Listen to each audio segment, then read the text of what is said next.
On connaît tous la ville de Wuhan. Wuhan, au centre de la Chine, foyer de contamination de ce nouveau virus. C'est ici que tout a commencé. Les premières victimes ont été contaminées sur ce marché de la ville de Wuhan. Wuhan. Les autorités chinoises ont bouclé ce matin 3 villes, dont Wuhan. Nous sommes en guerre. C'est ici que tout a commencé, c'est l'épicentre de la première grande pandémie du 21e siècle, le Covid-19. On a tous vu les images, le marché aux animaux exotiques, les rues désertes, les hôpitaux débordés, le confinement strict, les combinaisons blanches, les opérations sanitaires, les morts et ce fameux hôpital construit en à peine quelques jours.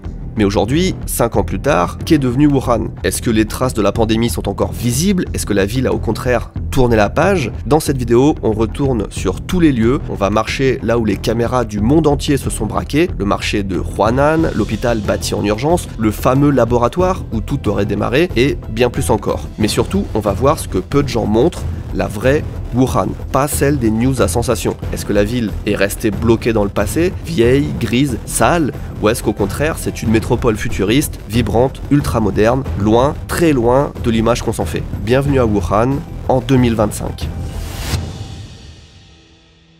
Avant d'aller plus loin dans cette vidéo, laissez-moi vous parler du sponsor de cette vidéo qui n'est ni plus ni moins que CyberGhost VPN qui nous accompagne déjà en voyage depuis plusieurs années maintenant. C'est très important d'avoir un VPN quand vous voyagez parce que vous êtes souvent connecté à un Wi-Fi public, que ce soit sur son téléphone ou son ordinateur. Je pense que vous le savez maintenant, mais un VPN, ça va servir à masquer votre adresse IP, mais aussi à chiffrer toutes vos données. Donc si quelqu'un essaye d'accéder à vos données, déjà il y arrivera plus difficilement et après il n'y aura pas accès parce que ce sera chiffré. Mais évidemment, un VPN, c'est pas que ça, surtout CyberGhost VPN. C'est vraiment quelque chose qui est fait pour contourner la géolocalisation. Ça vous permet de virtuellement vous localiser dans le pays de votre choix, quasiment tous les pays du monde, je crois plus de 90. Et vous pouvez du coup accéder au contenu internet de chaque pays. Donc vous contournez déjà toutes les censures qui existent sur internet, mais en plus vous avez accès évidemment à toutes les plateformes de type Netflix, Hulu, Disney+, et vous pouvez regarder le contenu qui est bloqué chez vous et débloqué chez les autres. On parle souvent de la Formule 1 par exemple, qui est gratuit dans certains pays et pas en France, ou bien de films et séries qui sortent sur Disney+, alors qu'en France, il y a la chronologie des médias, il va falloir attendre encore 1 an avant de les avoir. Bref, c'est pratique pour plein de raisons. Évidemment, si je vous parle de CyberGhost VPN, c'est qu'il y a le petit plus par rapport aux autres. Alors déjà, c'est pas cher, c'est 2 € quelque chose, moins de 3 € par mois, c'est tellement pas cher. Et en plus, ça se partage jusqu'à 7 personnes. Vous pouvez mettre 7 appareils dessus, partager avec votre famille. Donc c'est vraiment un budget ridicule par rapport à ce que ça apporte. Et vous avez en plus 4 mois d'abonnement offert si vous prenez un abonnement de 2 ans. Et en plus, vous avez une période d'essai aussi, très important. Vous avez 45 jours d'essai, donc testez le service. Et moi, je suis sûr que vous serez convaincu. Mais si jamais, pour une raison ou pour une autre, vous décidez de vous en passer, et ben au moins vous avez essayé, vous n'avez pas de regrets. Le lien est dans la description, bien entendu. Merci à CyberGhost VPN de nous permettre de faire tous ces voyages et toutes ces découvertes. Bonne vidéo.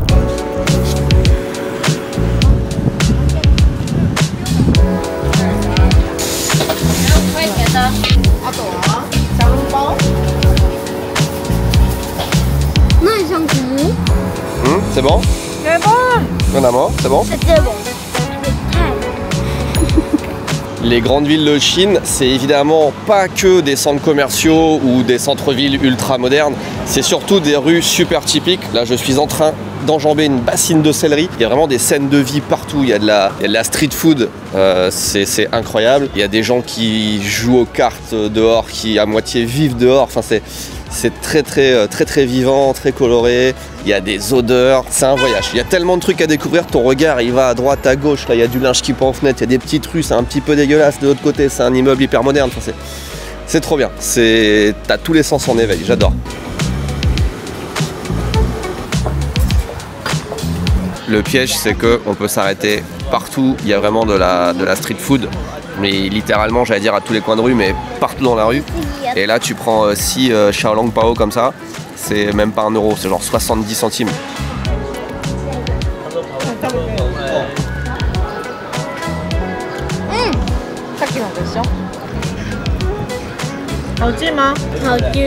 Ok, c'est bon.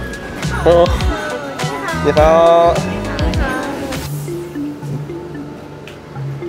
Il y a vraiment toutes sortes de rues, On passe d'une rue super moderne avec des magasins Louis Vuitton à des rues, c'est presque des bidonvilles. Et on n'est pas dans des quartiers radicalement différents. On a juste marché 2 ou 3 minutes.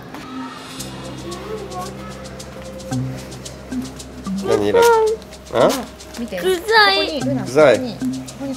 Si vous me suivez depuis longtemps, vous le savez, j'ai un léger problème avec les odeurs.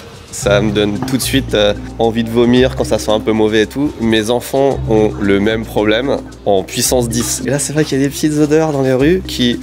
Moi, je trouve que ça fait partie du voyage, mais il y en a qui résistent mieux que d'autres. Voilà. C'est aussi pour ça que je fais beaucoup voyager mes enfants, parce que Tokyo, je vais pas dire que c'est une ville aseptisée, mais c'est tellement propre, tellement bien réglé que ça leur fait du bien de voir un petit peu le reste du monde. Oh, on a du linge qui nous goutte dessus, c'est parfait.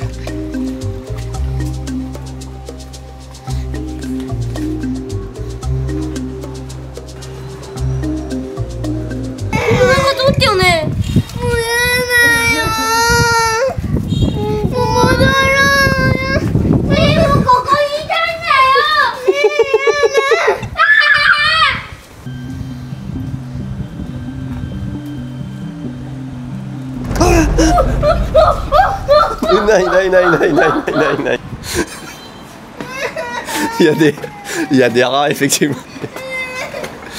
Il y a des rats. Allez, retour à la civilisation. On sort de ces petites rues là et regardez en face. Voilà, c'est vraiment ça la Chine.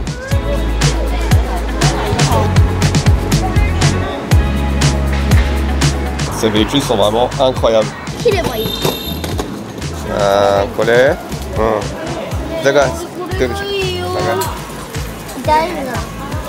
Luna est en train de s'acheter des cheveux roses.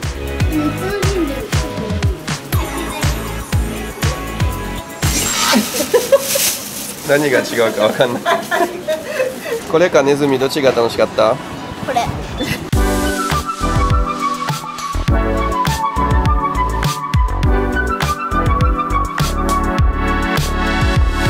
On vient d'arriver dans une des plus grandes rues piétonnes au monde, il me semble, la rue Jianghan, si je dis pas de bêtises, qui fait apparemment 1,6 km de long, 1,6 km de magasins. C'est très très grand.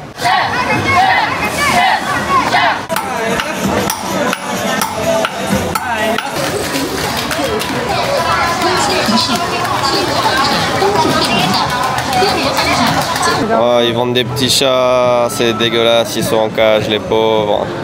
Pour 18 € le chat. Il y a quand même des trucs hein, comme les animaux en cage dans la rue comme ça qui datent un peu. Je pense vraiment que la Chine, en termes de shopping, c'est un des meilleurs pays du monde. Je pense avec le Japon, parce que l'offre elle est tellement incroyable, tellement variée, entre les produits excessivement chers dans certaines grandes surfaces, enfin dans certains centres commerciaux, et puis les trucs qui coûtent rien, parce que la Chine c'est eux qui fabriquent tout, donc le moindre souvenir, le moindre jouet, des trucs comme ça, c'est même pas en euros, c'est en dizaines de centimes que ça chiffre, et il y a tellement de magasins partout, ça s'arrête pas, ça s'enchaîne, et il y a des magasins de luxe, il y a des magasins de, bah là je suis dans un truc, je sais même pas ce que c'est, mais c'est le moins cher qu'on puisse avoir, et c'est aussi un plaisir parce que tu retrouves pas des trucs que tu as partout ailleurs dans le monde. Il y a des trucs qui sont vraiment que en Chine. Et encore une fois, partout où tu regardes, tu découvres des trucs.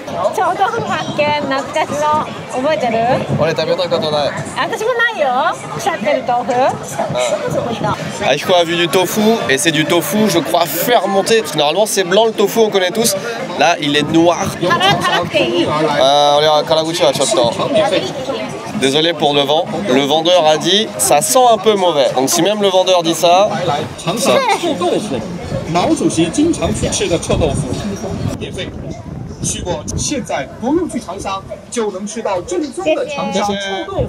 J'avais déjà vu ça sur internet, le tofu fermenté. Apparemment c'est moins pire en goût qu'en odeur, mais l'odeur donne pas envie de croquer dedans. Même si c'est assez beau et qu'on a payé ça 60 centimes. La poire, hein. Chaque fois qu'on voyage, je lui fais bouffer des trucs bizarres.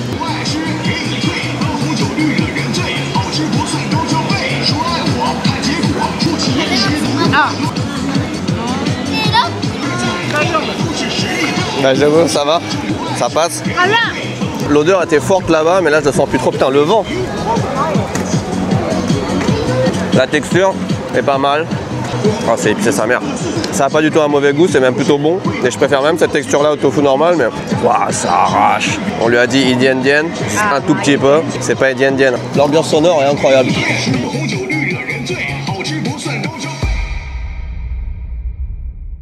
Bon, commence à le comprendre. Wuhan, ça a tout d'une grande ville chinoise moderne, mais je me demande quand même ce qui reste de ce fameux passé de 2001. Donc là, on est en train de se diriger vers le marché. C'est le marché aux fruits de mer de Huanan, et on va voir ce qu'il est devenu.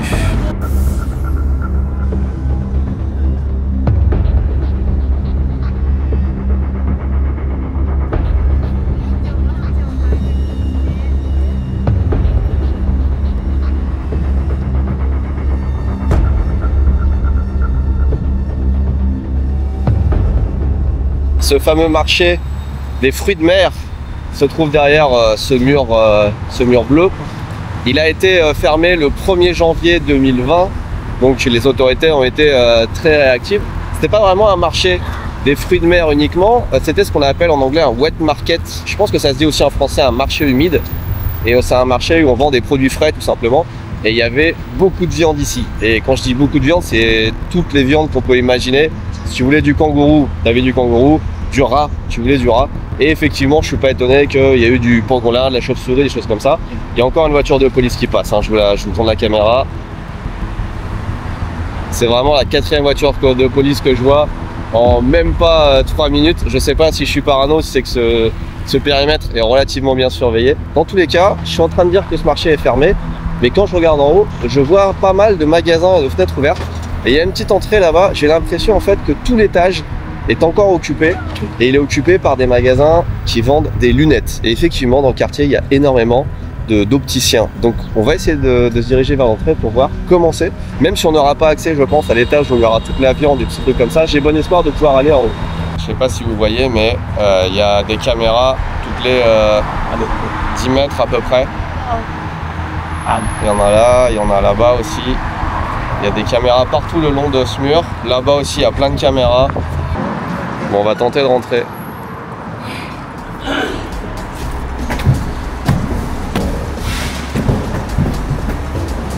ouais, c'est que des opticiens. Donc c'est extrêmement bizarre parce que je suis juste au-dessus du fameux marché de Wuhan. Et ça, on voit que ça n'a pas été réaménagé, hein. Je pense que c'est là depuis très très longtemps. Il se trouve que tout l'étage, c'est effectivement que des opticiens, des magasins qui vendent des lunettes et du matériel pour les opticiens. Je savais pas du tout qu'il y avait ça juste au-dessus. Ah ouais, c'est vraiment du matériel de pointe en plus. Regardez-moi ça.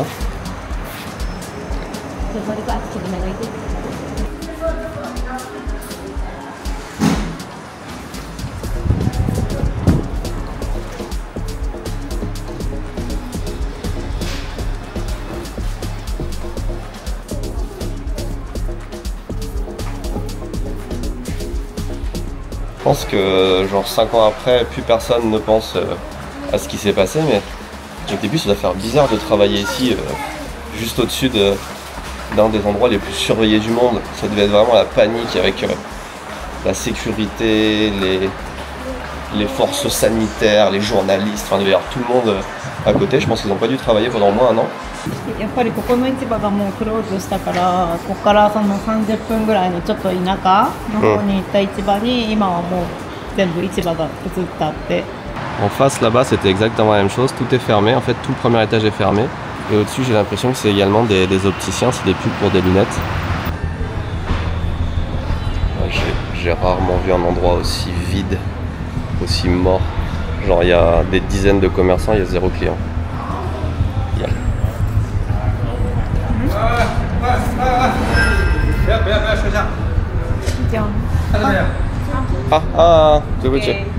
Bon, on va finir ici la séquence. Il y a encore la police qui passe, c'est affolant.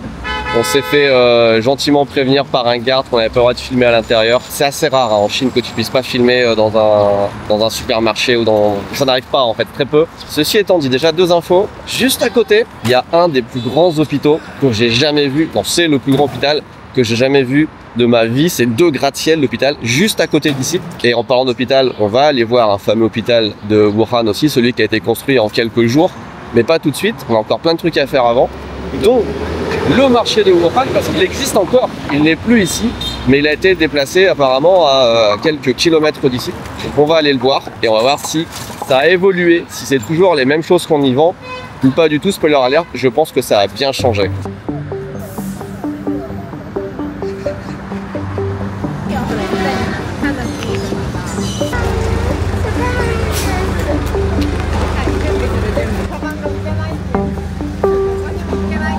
On vient d'arriver au marché de Baishajo, qui est par défaut celui qui a accueilli toutes les activités du marché qui a fermé. C'est tout ce qu'on peut attendre d'un marché chinois de plein air avec vraiment toutes les sortes de viandes sur l'étalage. Alors, je dis toutes les sortes de viandes, mais en fait, c'est quasiment que du porc, du bœuf, peut-être du mouton, des trucs comme ça. On voit plus rien d'exotique. Je pense qu'ils ont dû faire un stop total, pas que à Wuhan, mais dans le pays entier. Ça m'étonnerait, on va regarder, hein, mais ça m'étonnerait qu'on voit des viandes qu'on ne connaisse pas. Par contre, c'est vrai que côté hygiène, c'est assez violent. Quand on est habitué à la Chine, on connaît, ça va. Mais là, il commence à faire relativement chaud et t'as vraiment la viande en plein air. Pas que du saucisson, hein, mais de la viande fraîche. Voilà, ça sent un peu. D'ailleurs, si mes enfants ont des masques derrière, c'est pas pour ne pas choper le Covid ou un truc comme ça, hein, non, non. C'est parce qu'ils supportent pas l'odeur et c'est vrai que c'est une odeur assez intense. Moi-même, j'ai du mal. Ça, c'est une queue de bœuf.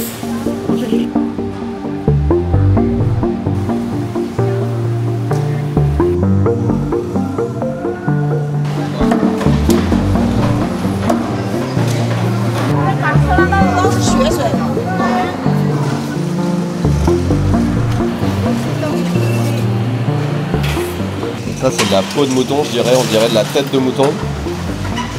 Un an de la panse. Je sais même pas ce que je vois. C'est vraiment immense ici. Je pense que le temps de faire le tour, il faut vraiment une demi-journée presque.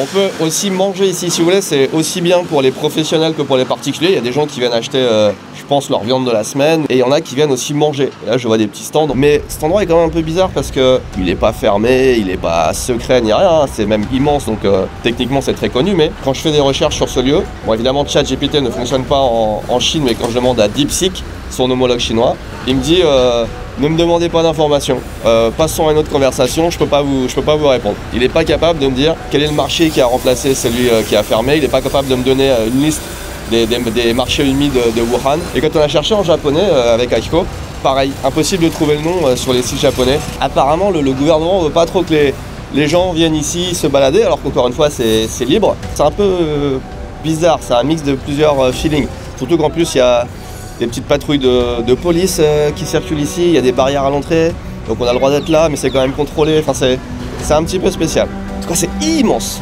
immense.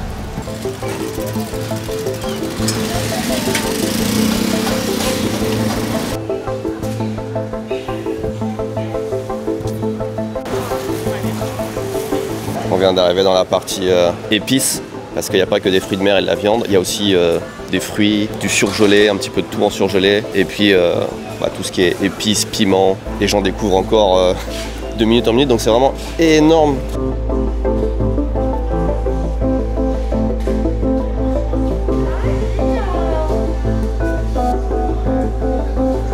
やっぱりちょっと生きた動物がいるかなって期待したけどいなかったね。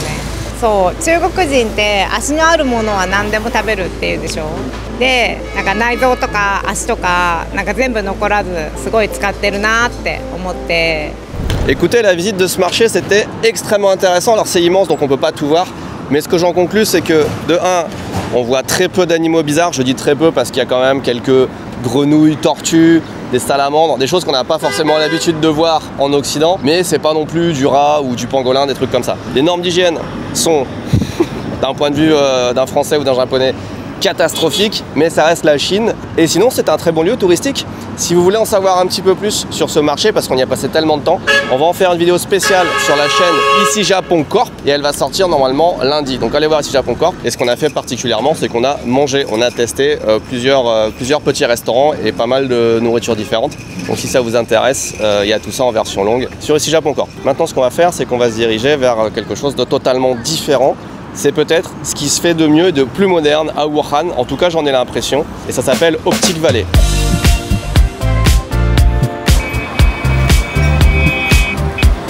On vient d'arriver à Optic Valley Square, qui est le centre-ville de Wuhan.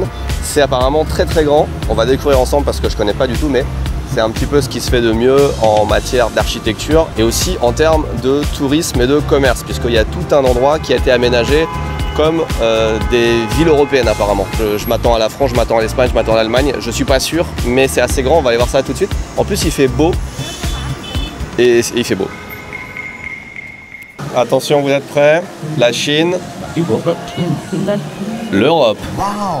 Allez, suivez-moi. On va d'abord visiter l'Espagne. Chibanayu, espagnol. Voilà.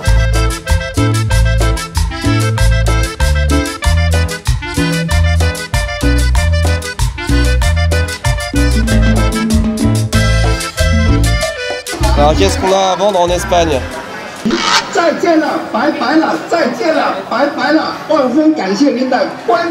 C'est pas la première fois que je vois une reconstitution de ville européenne. Ils ont fait une copie, pas loin de Shanghai, une copie de la France avec une tour Eiffel et tout.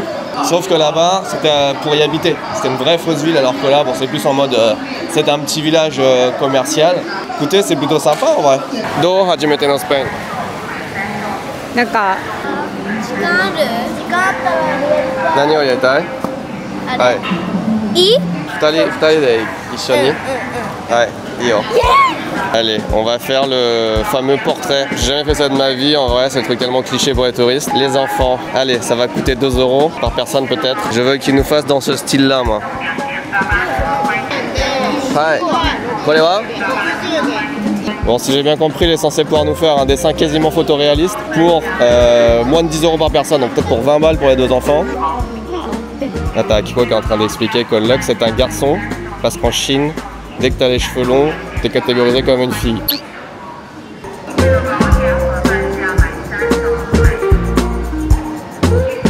Pendant que mes enfants ils font leur portrait, on va aller voir ce qui se cache un petit peu derrière ce faux décor espagnol.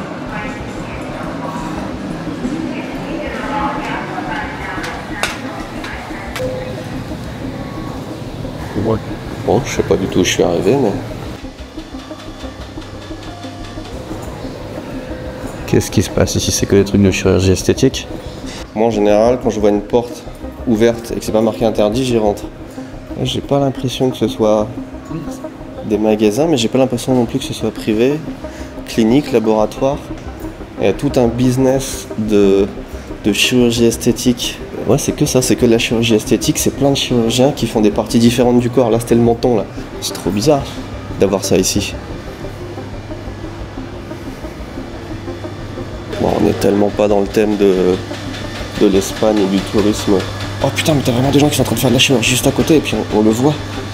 Ah oui, regardez-moi ça. Putain, c'est un peu bizarre comme truc. Tu rentres dans un endroit, enfin tu sais pas ce que c'est un peu sombre et tout. Et tu vois, mais vraiment, je peux pas vous montrer parce que bon, il y a des médecins et puis c'est un peu privé quoi. Mais autant au Japon, je trouve ça bizarre quand tu vas chez le dentiste qu'il y a des gens à côté de toi et que tu vois ce qui se passe à côté. Mais là, c'est vraiment des gens qui se font faire de la chirurgie et t'as les portes ouvertes et tu vois tout ce qui se passe. C'est un peu troublant. Ah bah du coup, on a ramené du monde. J'ai déjà vu en Chine des gens qui étaient capables de faire des portraits de façon vraiment photoréaliste, souvent basés à partir d'une photo. Et tu ne vois aucune différence entre la photo et le dessin, sauf que souvent le dessin est en noir et blanc. Donc quel que soit le résultat, je serais vraiment pas surpris. C'est... non. Hey.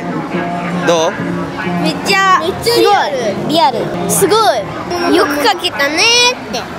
Bon, apparemment les enfants sont contents avec ce qu'ils ont eu. 15 balles 140 yuan. Je vous laisse vous faire votre avis. Ouais, et tout des morts, et tout des morts.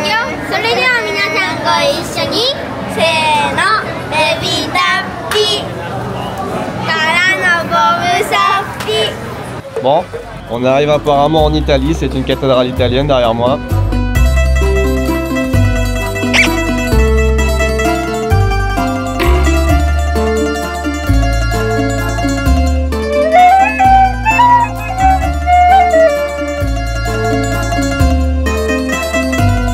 Je sais pas vous, mais l'Italie ça me fait vraiment penser à l'Espagne. Spain ni nitenai. Et parce que ça n'est jamais fini, bienvenue en Allemagne.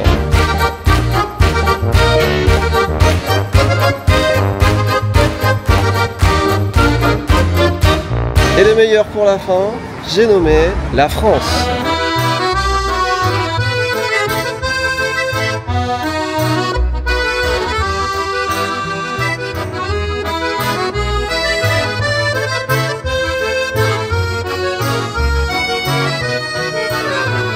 Les petits cafés français. Paris, les petits bistrots là-bas. C'est vrai qu'il y a vite fait une vibe de France, c'est pas si mal, mais le problème c'est que c'est la zone la plus éloignée du métro. Donc plus on s'éloigne, moins il y a de gens. Ok.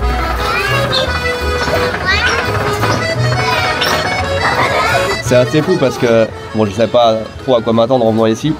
Et alors je peux pas dire que c'est exceptionnel non plus, mais c'est quand même très grand et très impressionnant. Quand ils ont envie de construire quelque chose en Chine, ils se posent pas la question quoi. Là c'est vas-y, on va faire 1 km d'Europe en plein milieu du centre-ville. Pas de soucis quoi. Et ouais, c'est quand même plutôt bien fait, en tout cas l'atmosphère est plutôt sympa. Ils vont prendre du plaisir à se promener, alors je vais pas rentrer dans tous les magasins ni rien, mais les enfants aiment bien, il y a beaucoup de gens qui viennent pour se prendre en photo. C'est assez cool en vrai. Quand on pense à Wuhan, depuis l'Occident, on s'imagine souvent une ville sombre, poussiéreuse, marquée à jamais par le Covid, une sorte de décor post-apocalyptique, figé dans une crise sanitaire. En tout cas, c'est l'image que j'en avais avant d'arriver ici. Mais sur place, le choc est total. Wuhan, c'est vivant. On est dans une grande ville chinoise, dynamique et avec tout ce que ça implique de grandeur. Les gratte-ciel qui s'animent le soir, les voitures électriques partout, les centres commerciaux géants. Alors attention, il y a toujours des petits quartiers un peu pourris et des choses qui nous paraissent d'un autre âge, mais sur de nombreux aspects, la ville est vraiment tournée vers le futur. Vous voyez la voiture qui passe là, c'est une voiture autonome, il n'y a pas de chauffeur. Et vous voyez derrière là-bas, il y en a encore une là. Et celle-là, là, c'est aussi une voiture autonome. On en voit encore une là-bas. Il y en a littéralement 5 au minimum, juste à un carrefour.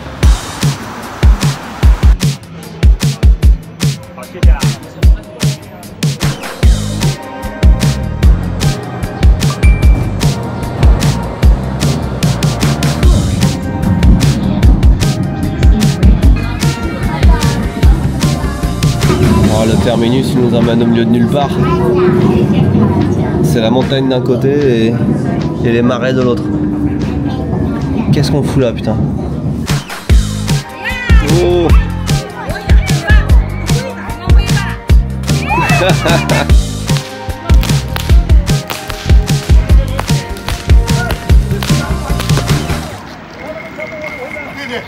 Moto, ouais.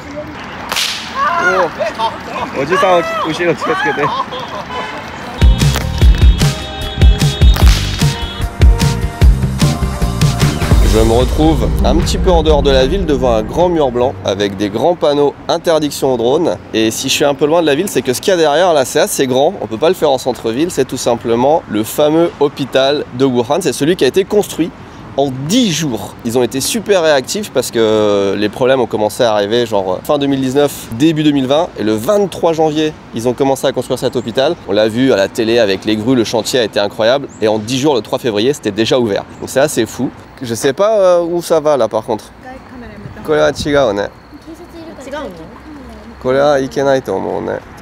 Derrière moi, il y a l'entrée d'une espèce de résidence privée. Alors il y a marqué Nurse Station ou Nurse Housing, je me rappelle plus ce qu'il y avait marqué à l'entrée, mais je pense qu'il y a des infirmières qui vivent là. Il y a des barrières, il y a des gardes à l'entrée, etc. Donc c'est pas vraiment fait pour nous. En revanche, j'aimerais bien trouver l'endroit qui me permettrait de voir, enfin un endroit qui me permettrait de voir un petit peu l'état de l'hôpital. Est-ce que ça a été rasé? Est-ce qu'il est toujours debout? Étant donné que c'était des préfabriqués, je pense qu'il ne doit pas en rester grand chose. Alors, les murs sont bien hermétiques. Il y a une petite faille là peut-être? Non, même pas. Hein.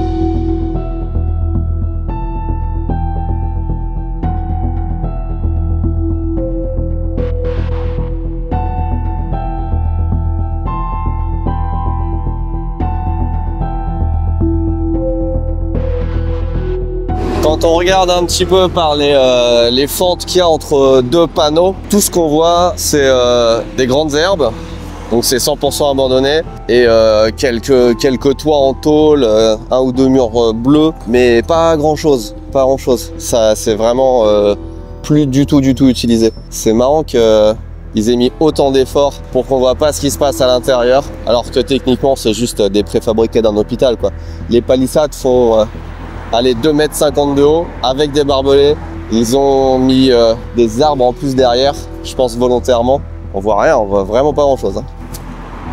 Il y a même des fils barbelés derrière, on peut voir. Pendant que je suis en train de faire le tour à examiner la palissade pour voir si on peut voir un peu l'intérieur, quelques petites infos. Donc cet hôpital, il a été bâti en 10 jours et il avait quand même une capacité d'accueil de 1000 lits, ce qui est vraiment pas mal, dont 30 en soins intensifs. Et il n'a pas servi très longtemps puisque il a juste été utilisé durant le Covid. Après, il a fermé, il a été laissé à l'abandon. Et ce qui est intéressant, c'est que peu de gens le savent, mais apparemment, il y a eu plusieurs hôpitaux comme ça. Il y en a un deuxième à Wuhan, plus au sud, qui a été construit à peu près dans le même temps en 12 jours, mais qui est un peu plus grand. Et pareil, il a été fermé aussi. Je suis devant l'entrée. L'entrée est vraiment fermée. Et il y a une petite guérite qui a l'air abandonnée, il y a un garde à l'intérieur. Donc même encore maintenant, le site est bien sécurisé. Et je crois qu'il est placé sous le contrôle des autorités sanitaires du pays, quelque chose comme ça. Il y a une station essence, et même tout le tour de la station essence, vous voyez, c'est muré, et même de là, on peut rien voir.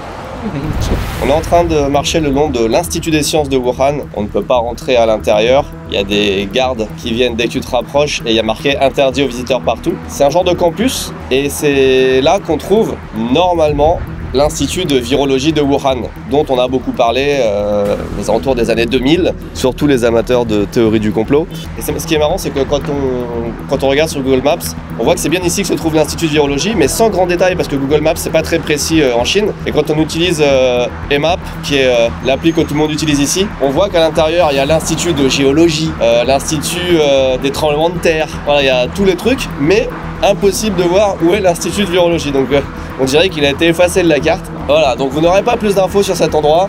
Je voulais venir parce que ça fait un peu parler de l'histoire. Après, je suis pas là non plus pour parler spécialement du Covid, hein. Vous l'avez compris, le but c'est surtout de voir comment est la ville de Wuhan.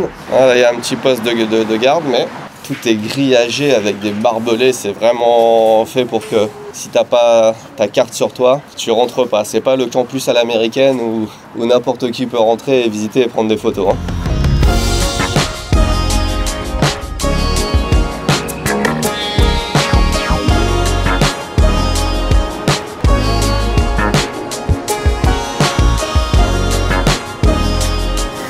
On vient de rentrer dans un centre commercial qui est, je pense, l'un des plus grands de la ville. C'est neuf, c'est grand, c'est propre, c'est très agréable. C'est très cher également. Mais oui, on est dans un endroit extrêmement moderne, loin des images qu'on a de Wuhan à la télé, ça n'a rien à voir. Il y a toutes les marques internationales, du Lacoste, du Diesel, du tout ce que vous voulez. Je viens de trouver un petit distributeur de figurines ou de mini-figurines et j'ai jamais vu autant de licences variées dans le même distributeur. Il y a du Disney, du Marvel, des figurines japonaises, il y a un peu de tout. Je vais essayer la figurine Arcane, si j'arrive à trouver comment ça fonctionne. Je veux soit Heimerdinger, soit Jinx. Oh, la technologie.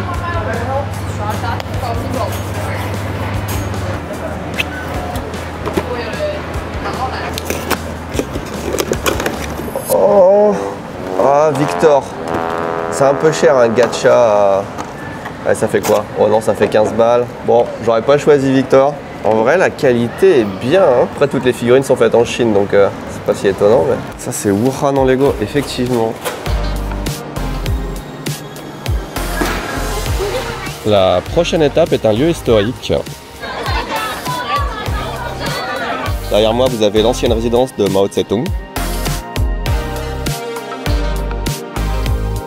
La pagode de la grue jaune.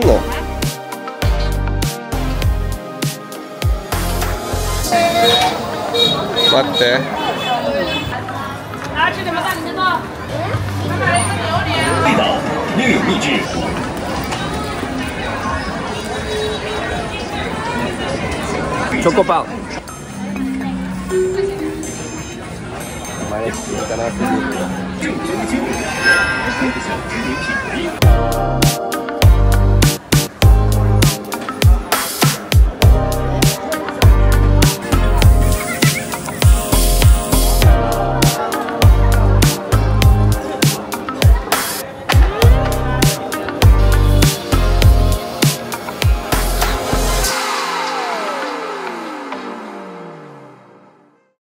On vit dans une époque bizarre où on peut voir des milliers d'articles de reportages sur une ville et pour autant ne pas la connaître du tout, voire même s'en faire une image totalement fausse, alors que la vie c'est justement des contrastes. Il y a du bon et du mauvais partout, à Wuhan comme ailleurs. Alors évidemment je ne suis pas journaliste, je viens en simple touriste, j'observe et je vous laisse vous faire votre idée. Merci à vous d'avoir regardé cette vidéo, merci beaucoup et merci évidemment à CyberGhost VPN qui est là pour sponsoriser tout ce contenu. Je vous rappelle qu'il y a un lien dans la description si vous cherchez un bon VPN, que ce soit pour voyager ou pour vous au quotidien. Et encore une fois, je le rappelle, il y a une période d'essai de 45 jours, donc n'hésitez pas à tester le service. Ça vous plaît, vous continuez. Ça vous plaît pas, vous continuez pas. Il n'y a pas de stress, c'est CyberGhost VPN. Ça ne rime pas, c'est pas grave.